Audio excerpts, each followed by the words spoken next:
Welcome to You Are From God, where we open the Bible and learn to see the image of God in ourselves and the people around us. I'm Scott Taylor. And I'm Tyler Hall. Thanks for joining us today. Once again, thank you for tuning in. We're glad that you have decided to join us for another episode. We are going to talk today again about grace, and we're going to go back to Moses where we were last episode and use him as an example. And so, Scott, today we want to talk about how God's grace is at work in our lives, specifically when we kind of hit this place of burnout. Sometimes we talk about it as hitting a wall, and it's even when we're doing good things. Certainly it just comes with being busy and going nonstop in life. But when we look at Moses, there's a couple times in his life when he's serving as leader of the people of God that he has these moments of just getting so exhausted and realizing that he's at the end of his rope. And so we want to talk about what it looks like when Moses hits his wall, how it acts for us when we are hitting our walls. In Exodus 18, actually, we actually get a sense of what's happening before Moses even realizes this. So sometimes I think a lot of the issue comes down to we are hitting a wall before we even realize what's going on. And in Exodus 18, the people have come across the Red Sea on dry land. They're heading to Mount Sinai. Moses meets up with his father-in-law Jethro, and he's catching up, and he's heard what's happened with Egypt. And then you get to verse 13, and Jethro's just kind of watching what Moses is doing with all of these people. And so in verse 13 of Exodus 18, the next day Moses sat to judge the people, and the people stood around Moses from morning till evening. When Moses, his father-in-law, saw that he was doing for the people, he said, "What is this that you are doing for the people? Why do you sit alone and all the people stand around you from morning till evening?" And Moses said to his father-in-law, "Because the people come to me to inquire of God. And when they have a dispute, they come to me, and I decide between one person and another, and I make them know the statutes of God and his laws." Moses, his father-in-law, said to him, "What you are doing is not good. You and the people with you will certainly wear yourselves out, for the thing is too heavy for you. You are not able to do it alone." We'll talk about the solution that Jethro gives in another episode, but right now I want us to focus on the fact that Jethro kind of points out something to Moses that at least he hasn't verbalized or acted on to this point. So Moses is the spokesperson for God. He's telling the people what God's rules are. He's deciding between them in matters where there's questions of what's God's will and what's God's way here. And Jethro says, you are going to wear yourself out. You and the people with you. It's going to be too heavy for you. You cannot do this alone. And so often, Scott, that's our case, whether it's expectations we put on ourselves or something that we think other people or even God expects of us. We're trying to do these things, and Moses, like us, may not realize the long-term issues of carrying this burden that is just not meant for one person to carry. Now, he doesn't necessarily realize it, or at least doesn't act on it until Jethro says something here in Exodus 18, but you get into the wilderness wanderings in Numbers 11, and by this point, he is feeling it. No question about it. And especially, this is a conversation that's going on with the people. The people are complaining in the first 9 verses of Numbers, the 11th chapter. It talks about, and all they had was this manna that they could eat, and which all they had to do was walk out and pick up. And so God has been feeding them, but they remembered the fish in Egypt. They remember all these different things that they used to have in Egypt, the good old days, as we like to say. And so Moses gets upset. God's obviously not happy about it. And then Moses all of a sudden gets so upset that he starts talking to God. And it's an interesting thing, Tyler, what he says here from this complaining that happens. And so in verse 10, he says, "Now Moses heard the people weeping throughout their families, each one of the entrance of his tent, and the anger of the Lord became very hot, and Moses was displeased. So Moses said to the Lord, 'Why have you been so hard on your servant? And why have I not found favor in your sight, that you have put the burden of all this people on me? Was it I who conceived all this people? Or did I give birth to them? That you should say to me, carry them in your arms as a nurse carries a nursing infant to the land which you swore to their fathers? Where am I to get meat to give to all these people? For they weep before me, saying, give us meat so that we may eat. I am not able to carry all this people by myself, because it is too burdensome for me. Tyler, I think the interesting thing about this is that you take out the food part of this conversation. A lot of us have been in this situation where we have people that are complaining and there's things that are going on. It could be family. And we just, to your point earlier, take on a burden that either is not meant for me to carry. It's never been my burden to carry, or it takes more than one person to carry this burden that's going on, or I'm forgetting that there's one greater than I am that is able to help carry all of these burdens. And that's really where Moses was at this time. The other thing I think is important when we look at Moses especially, and David and some other people, they're not superheroes, they're just humans. And they get to a limit, and we are allowed to see those private moments that they had with God sometimes, as it is written in the Bible. And so we're able to see how he handles these things and make us realize, there are times where we get down, and it's okay to turn to God and to talk to him. But verse 14, for me, I had this verse underlined for myself, but I am not able to carry all this people by myself because it is too burdensome for me. And I can just imagine God saying, well, that's not your burden to carry. Mm-hmm. This is something that we need to be very mindful of ourselves. It is true that I am not able to do those things. He was not able to make food. Well, that was never his job to do. And sometimes we take on burdens or try to help people, or we're not able to do so. And I appreciate the effort. I appreciate the desire to want to do those things, but that's not something that we're all able to do. And certainly not any human is able to handle the situation that Moses finds himself in. And sometimes we kind of forget the one who actually is able to handle all these things. Right. And it might be from some place of feeling a need to prove ourselves or earn validation or recognition or worthiness, that I have to carry this burden to prove myself. It never comes down to that. Moses hits this wall, and he realizes, and to the point where in verse 15, he says, if you'll treat me like this, kill me at once if I find favor in your sight, that I may not see my wretchedness. Moses is despairing of life itself at this point, to the point of, I cannot go on. Like, this is just too much. These people are too much for me. And to your point, Moses in Exodus 18, Jethro tells him, you are not able. Numbers 11 here, he says, I am not able. And yeah, we're going to get to points in life where we have to admit, I'm not able. I am not able. And that can be scary. That can be really scary to admit.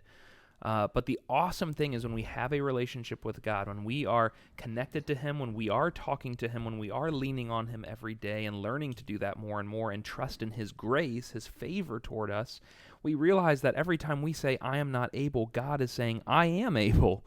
To your point, Moses isn't supposed to magically conjure up food for these thousands of people. God's going to be the one to do it, just like he's done with the manna. He's going to do with the quail here. And so he is the one that takes care of this issue. We'll talk next time about the specific ways that God answers these issues, both in Jethro's case for Moses in Exodus 18 and in Numbers 11. We'll go back and see the specific solution. But for today, we just want to focus on this idea that God's grace is what carries us through these things. It is he and his power and his goodness that makes us sufficient, that gives us what we need. I'm mindful, Scott, of what Paul says in 2 Corinthians chapter 3. The first 6 verses here, Paul has to defend his apostleship a lot in this letter, that there are other people saying they're apostles. People are saying, well, is Paul really an apostle? And so Paul has to bring this up a couple different times. And the fact is, he just makes it very clear that this is from God, and my confidence in who I am, what I'm doing, the God I'm serving, it all comes from him. It's not anything that I'm focused on or making up myself. 2 Corinthians 3, beginning in verse 1, reads this way: Are we beginning to commend ourselves again? Or do we need, as some of do, letters of recommendation to you or from you? You yourselves are our letter of recommendation, written on our hearts to be known and read by all. And you show that you are a letter from Christ delivered by us, written not with ink, but with the Spirit of the living God, not on tablets of stone, but on the tablets of human hearts. Such is the confidence that we have through Christ toward God. Not that we are sufficient in ourselves to claim anything as coming from us, but our sufficiency is from God, who has made us sufficient to be ministers of a new covenant, not of the letter, but of the Spirit. For the letter kills, but the Spirit gives life. I just love verses 4 and 5 and 6, how Paul makes it very clear that he's got confidence, but it's not because we're sufficient in ourselves. It's not Paul saying, I'm strong enough, I'm smart enough, I've done enough to earn my place as this apostle. It's all because of God's grace. Our sufficiency, our being good enough is from God, who has made us sufficient to serve in the ways that he wants us to. For Paul, as being ministers of this new covenant, for us, it's in the work that we do every single day. Even when there are difficulties, even when there's a burden that feels too heavy for us, that make us despair, and Paul has experience here, as we'll talk about in a moment, it's God that's making us sufficient, that is allowing us to keep going, and that sends a powerful message, as we see in 2 Corinthians 12. Absolutely. In 2 Corinthians, the 12th chapter, you have where Paul has this thorn in the flesh that we talk about, a messenger of Satan to torment me, as he says in verse 7.